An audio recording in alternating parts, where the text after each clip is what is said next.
So, welcome to Fighting Fake News, tools every fact finder can use.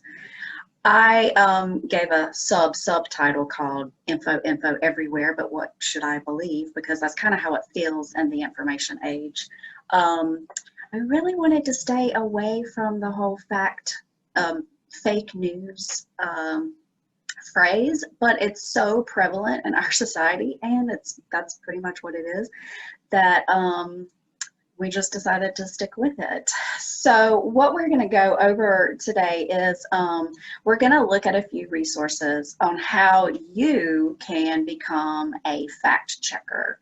At the end of the presentation, if you would like a copy of this slideshow with hyperlinks to the resources that I'm going to share, if you will just email me, and there's my email address, then I will respond with a PDF of this slideshow, and that will also have live hyperlinks to the resources so that you can bookmark those on your computer if you want to, and that way you don't have to worry about writing down any of those, any of the links or anything like that. So for those of you that I don't know, my name is Shauna Bryce. I had a career in teaching English for North Carolina Public Schools. I did that for 18 years, and then we moved to Madison County, and a job at the library kind of fell into my lap, and I have been working with Madison County Public Libraries for 5 years now. I'm the branch manager at the Mars Hill Library, and I serve as the technology instructor for all 3 branches. In case you are ever finding yourself like this little cutie wondering what's happening at the library, we have lots of stuff happening. If you go to the library's website, and you will see the slideshow, it will show you all the things that are coming up, like in the nearer future. So you'll have a variety of flyers to look through about what's happening in the near future. If you like to plan ahead, you can scroll down below all of this good stuff and get to our monthly calendar. And you can toggle and go to months ahead. We try to plan ahead as far as possible. And we do have things that are like color coded for different, like green is for anything that's associated with the Marshall Native Garden Initiative, which that makes sense because they're green. So you'll learn the colors as you go. But as you can see, when I hover over one of the events, some details will pop up. And you can also actually click on the event. So I'm going to go to, let me go right here to Right Time. You can actually click on the event, and if it's a virtual event, there's a Zoom link right there too. So if you ever are like, oh crap, I don't remember what that link was, you can always get to it through the events calendar on our webpage. So that's just how you get to what's going on.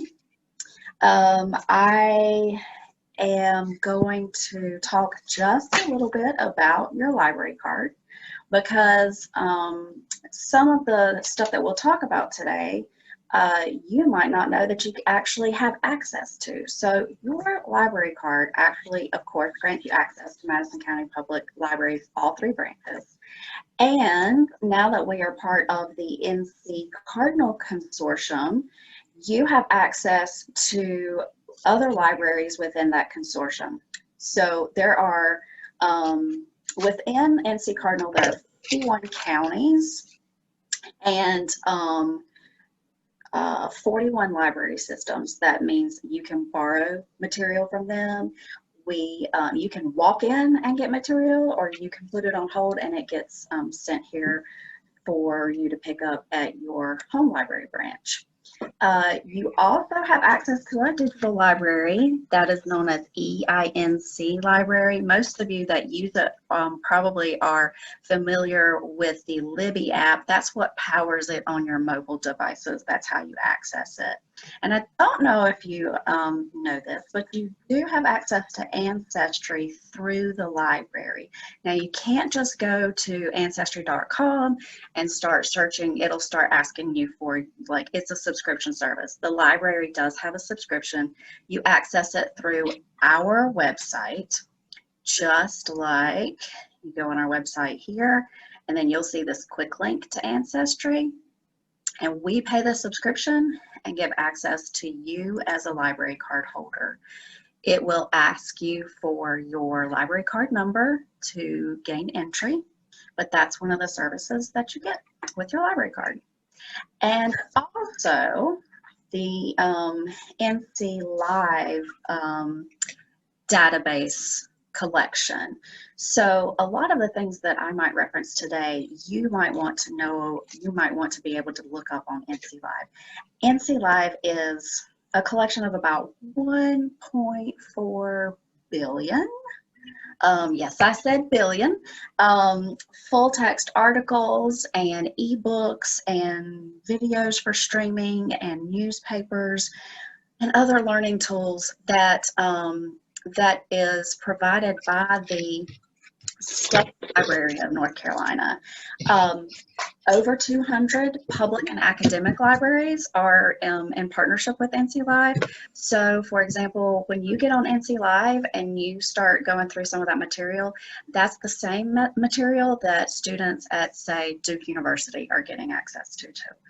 It's so great because we as a library system, for example, don't have a huge demand for, let's say, the New York Times.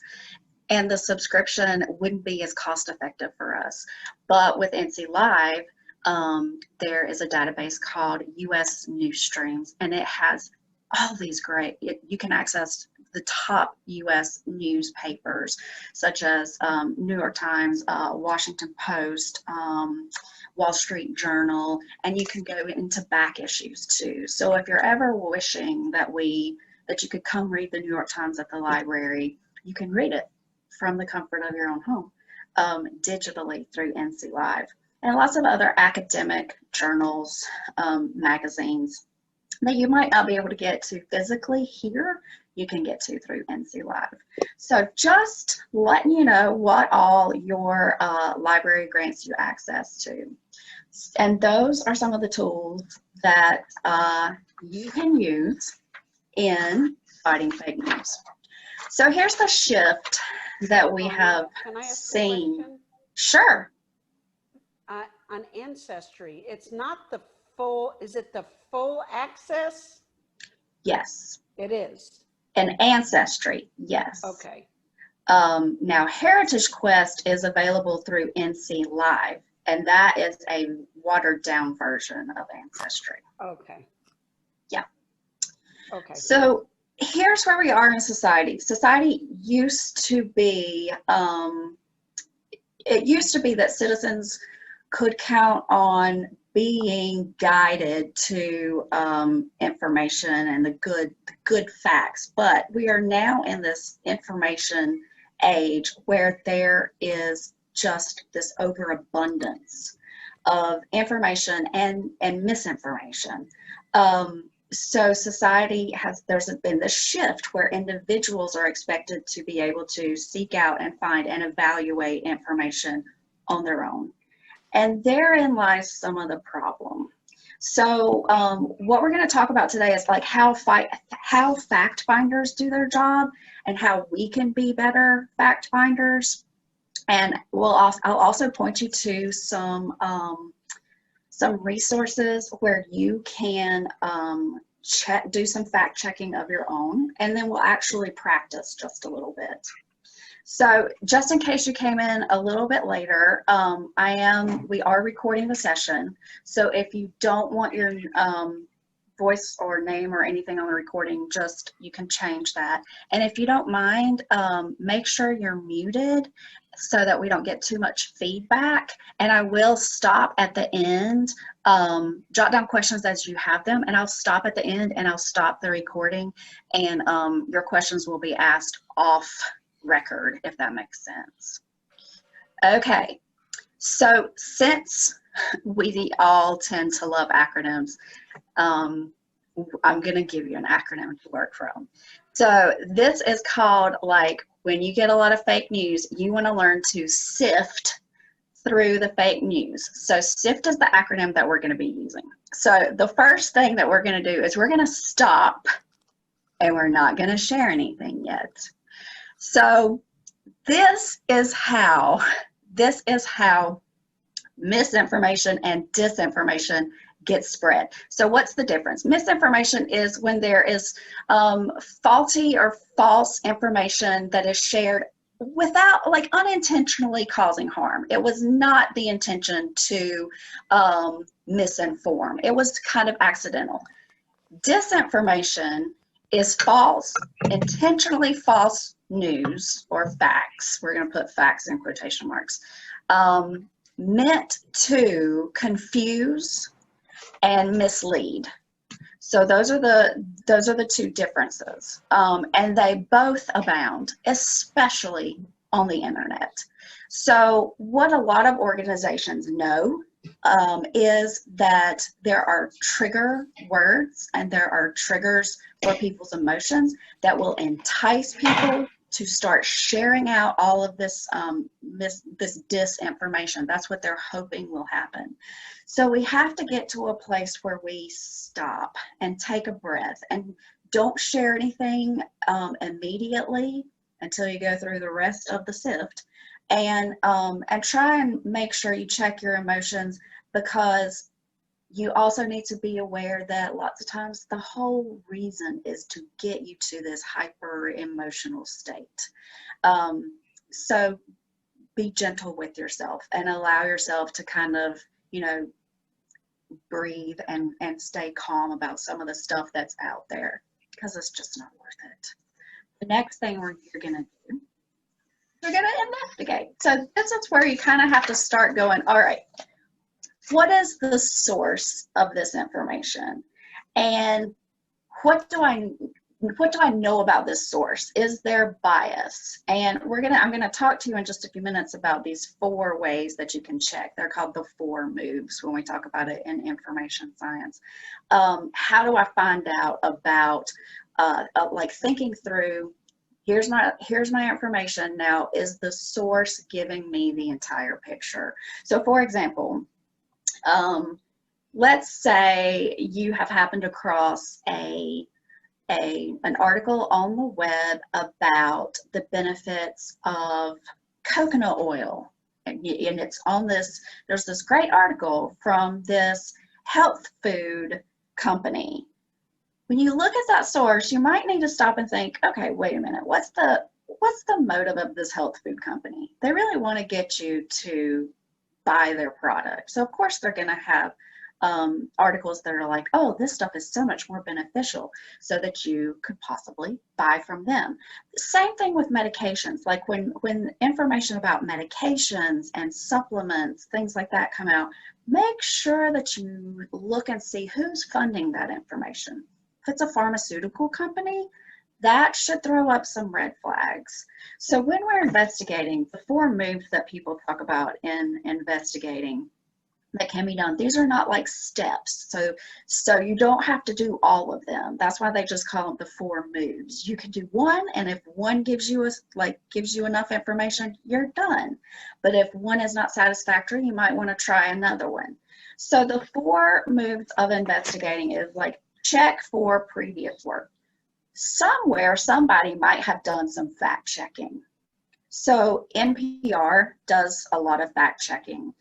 They have a fact checking website like dedicated to that. Same thing with the Washington Post. They do a lot of fact checking. So check for some previous work done behind the scenes, and also check other sources that might have done work about the source that you're trying to find out. For example, Wikipedia could come in handy here. And we're going to look at this in just a few minutes. Wikipedia could have some information on, like, who is this source? How long have they been around? Do they receive funding for anything? Another one that you might want to track is Snopes.com. They do a lot of trying to demystify urban myths and urban legends and saying, yes, this is true, or no, this is not true, and giving you the information and the resources for it too. PolitiFact is, when it comes to political information, does a lot of fact checking too. So you can actually go on the PolitiFact website and look at some of the fact checks, and we're going to look at that in just a few minutes as well. So these are a few places that you can start doing some digging of your own. The other thing that I would recommend is like to go upstream. If you go upstream to something, you're trying to go to the original source. So much of the information that gets circulated, especially online, is taken from other places. It gets shared out and shared out and shared out and shared out. So the internet has very little original content, really. So if somebody starts saying like, oh, in Science Journal, yada, yada, yada, go there. And you can do that through NC Life, but go there and see if you can find if it is actually true. They could be misquoting something too. And just think, hey, if I just throw Science Journal on here, that's a reputable source. People will believe me. And people do that stuff, unfortunately. So if somewhere in your research someone says, according to Science Journal or according to the Washington Post or whatever, double check it. Check the facts. The other thing is to read laterally. So in case you're not sure, laterally means like moving across. I'm going to show you this little video about what that really means. And that'll give me a chance to get a drink of water too. So hang on just 1 second. Oh, you know what? Let me stop my screen share for a minute. I did not check a button that I need to check, so I'm going to start that again so that you can hear the sound that goes with it. That would be...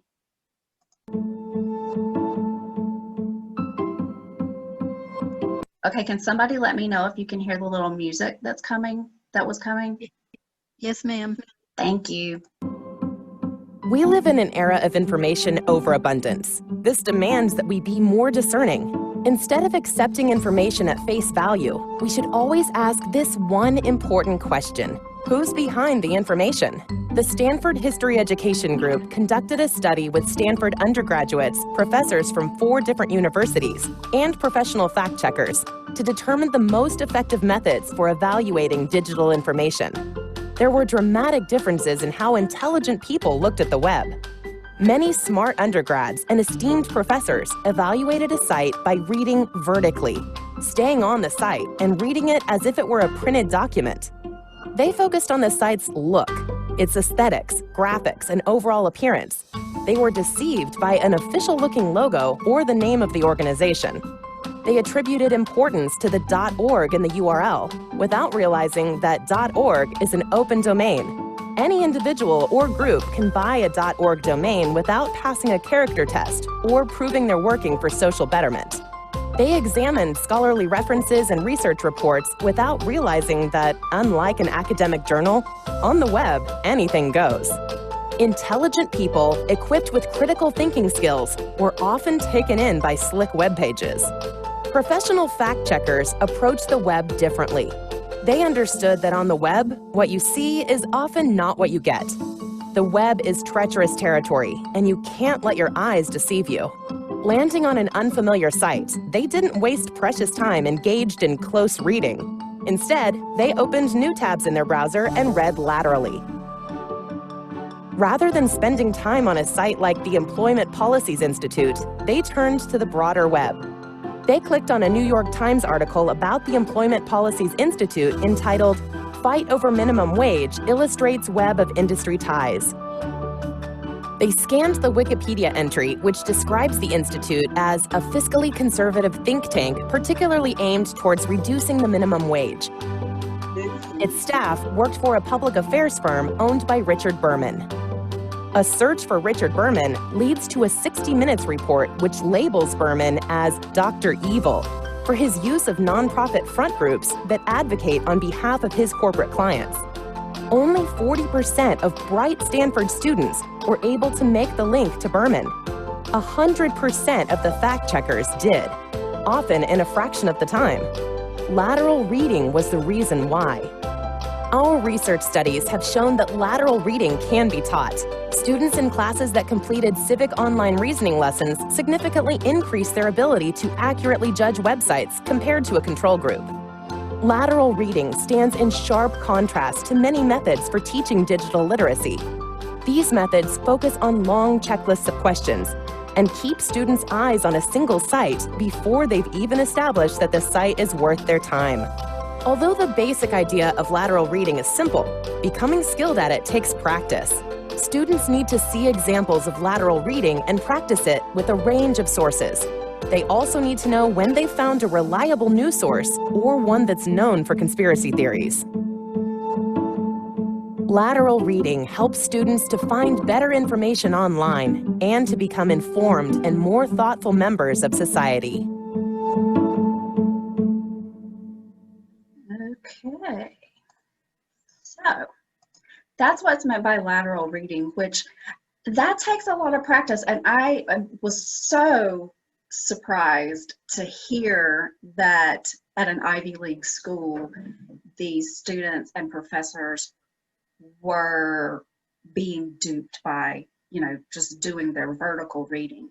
So it's interesting. A lot of people are like, I don't want to read laterally. I don't like all those tabs opened up at the top of my computer. It gets so confusing. But that's a habit that you can create and you can form, and that is what's going to get you information to see if the source that you're looking at or if the research that you're looking at is actually trustworthy. So it's just a matter of, changing some habits. Don't stay on the website. Anybody can make a really good looking website pretty easily nowadays. It's very easy. And it can look very official, and they can put a .org on it, and that doesn't mean anything. So definitely try some practice with reading laterally, and we're going to practice an example too in just a few minutes. So don't just stay on the website. Open up a few other tabs and start doing some of that research and going upstream and checking for some previous work and previous fact checking, and then you'll get more of a picture of what's really going on, a brighter picture, or a more clear picture, I should say. And one thing that I wanted to mention too is you might have to do some circling back, because we know the black hole that the internet can be, and we know how we can get sucked into this like void of craziness. So if you kind of have to be aware of what you're doing and go in with a clear goal, and try and keep focused on that goal. Don't get frustrated. And you might have to circle back around and say, okay, what was I looking for originally? That happens to me all the time. And if you are not getting to the information that you need, or if you're not getting validation for what you're reading, then it's definitely not worth your time, and it's definitely not worth sharing, because it's probably not true. So those are like some of the ways that you can do some investigating. So we've got S is stop and check your emotions. I is investigate, and these are some of the ways to do it. And then F is find trusted coverage. Ha, you say, how am I supposed to do this in this world? Yeah, I know, it's a tough one. So looking for credible sources. One thing is like looking for, when it comes to research, peer-reviewed journals that have to go through a process. And then you say, but I don't read that stuff, and I need to know about like news. Okay, so let's talk about news organizations for just a few minutes. There is this beautiful chart that Adfonts Media does. What they do, this is a research group that looks to see what kind of news these organizations are spreading. So you can see up here at the top, it starts with most extreme left, and then goes to most extreme right. So here is the neutral zone, the least biased tone and presentation. And then on this side, you have like, here's original fact reporting. And then it goes all the way down to, okay, now we're starting to get some analysis and mix of fact reporting. And then we go into opinion and persuasion, to propaganda, to just complete fabricated info, otherwise known as fiction in my world. So I know this is hard to see, but like I said earlier, if you would like a copy of the PowerPoint with hyperlinks to all the resources, my email will be at the end, and you can email me and I will send it to you so that you can have this stuff too. But I'm going to go in just a little bit and you'll see some of the most neutral with original fact reporting news networks right in here. So just very interesting information. So you can see how some of the news organizations skew. And I'm going to give you just a minute to kind of look through that. And I'm not going to comment on any of it. But it's just, I think this is so incredibly interesting. So yeah, and we're going to look at some other stuff now too, as far as news organizations. So these two websites that I'm going to show you, these are some of my favorites right now. So Media Bias Fact Check, they do this, and you can see it is not fancy. There's going to be lots of ads and things like that because they are sponsored by ads and donations, and their focus is on trying to get information out.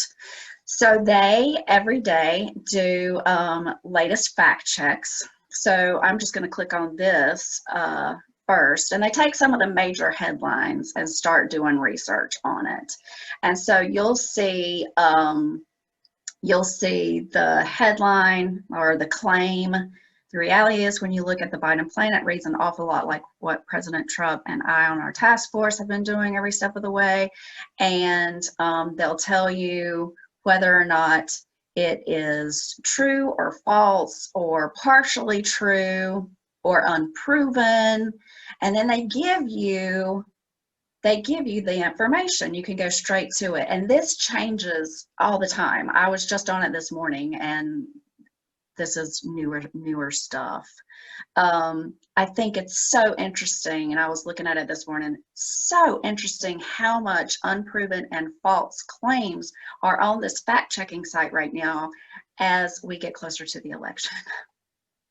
Just saying. So I'm going to go back one, and I'm going to show you the latest fact checks for yesterday. And so here's the claim, and they even find claims that are popular on social media. Okay, so this was the top one that I looked at yesterday. And then they will give you a hyperlink straight to where they got their information. And here's PolitiFact that we just talked about too. So where are they? They give you the trail, which that is something that is very important in this day and age. If you're not leaving a cookie crumb trail for someone to go back to see where your information and your research came from, something's fishy. So it should be really transparent where this information is coming from. The other thing that I like about Media Bias Fact Check is, let's say that you have information, or a scenario that is very popular. Somebody posts something on Facebook and they tell you, you see the source where it's from, and you're like, I've never heard of that source before. I want to check it out.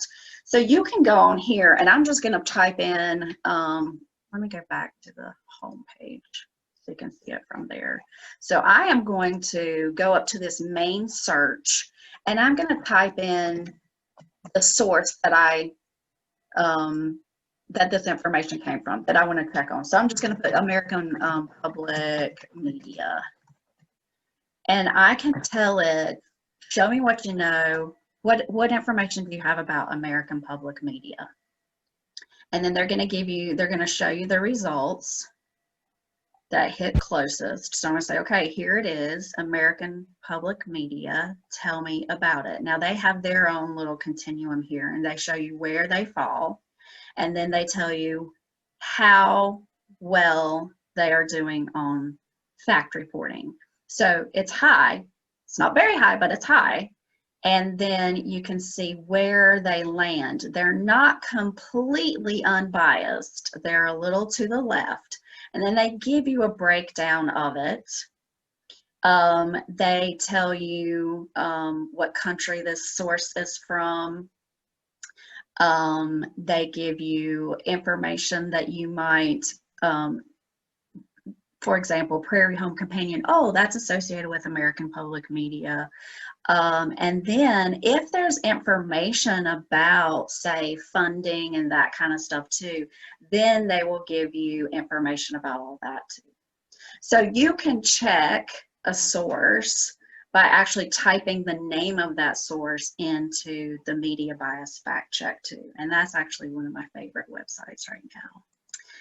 The last one that I'm going to show you is called All Sides. So what All Sides does is exactly what it says. It shows you all sides. So it takes something in the news, and it will show you an article that is unbiased and pretty much in the center, and then they'll show you how it's being presented from the right and from the left. And I think it's important that we don't get into these filter bubbles that the internet tries to create, that lots of times we're tracked, and the stuff that we start liking and looking at on the internet, that starts getting filtered. So we're getting more and more isolated because the internet shows us what it thinks we want to see. It's still important to see the other side and understand how the other side sees things. And that's what I like about All Sides. So you can even check stories of the week. They also have, like, you can go and look at, oh, coronavirus. Let's look and see what the information surrounding coronavirus is, and they'll give you headlines and from different sides as well as the center. So those are some good places to check the coverage, check out what other organizations are saying about sources, kind of starting to dig down into information about organizations. So that's the F in fifth. And the last letter in fifth is P, and it is trace claims, quotes, and media back to original context as much as possible. And notice that says context. We have become a society that takes things out of context so much and makes it, we repurpose everything, including information. We do this a lot, we've seen this a lot with pictures too. So there is a way that you can actually look at an image and see how that image has been shared out on the internet. So I'm going to show you this little video about reverse image searching in Google. So they say a picture's worth 1,000 words, but when you're searching for an image online, how do you know that every one of those words is true? We're going to show you a simple trick. You can do it with Google, and it's called a reverse image search. Okay, so there are a couple of different ways you can do this. The first one is to go to images.google.com. And you can go over there. This looks like a normal Google search page, but we have the Google Images icon, and you'll see the little camera search by image icon right here. That's key.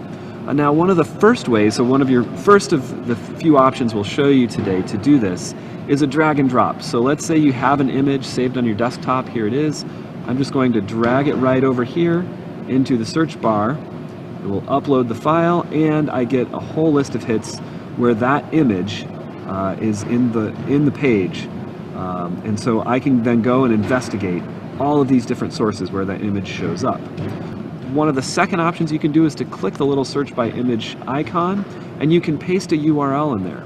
And let's say I've found a URL where this this image I want to search is, and then I can paste it in there and search.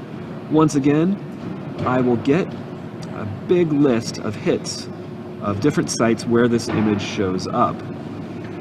Let's talk about a third way that is even a little bit easier to do, and this is probably the simplest way and one that I highly recommend, only if you're using Chrome though. Let's say you're on a web page and you find an image and you want to know more about that image. You can right click or control click on the image and then scroll down here to search Google for image, and automatically a new tab will open up in your Chrome browser giving you the same results. So the last step you want to do, and the most important one, is probably to ask some critical questions about the results that you just found. You want to ask questions like, on what kinds of websites does this image show up?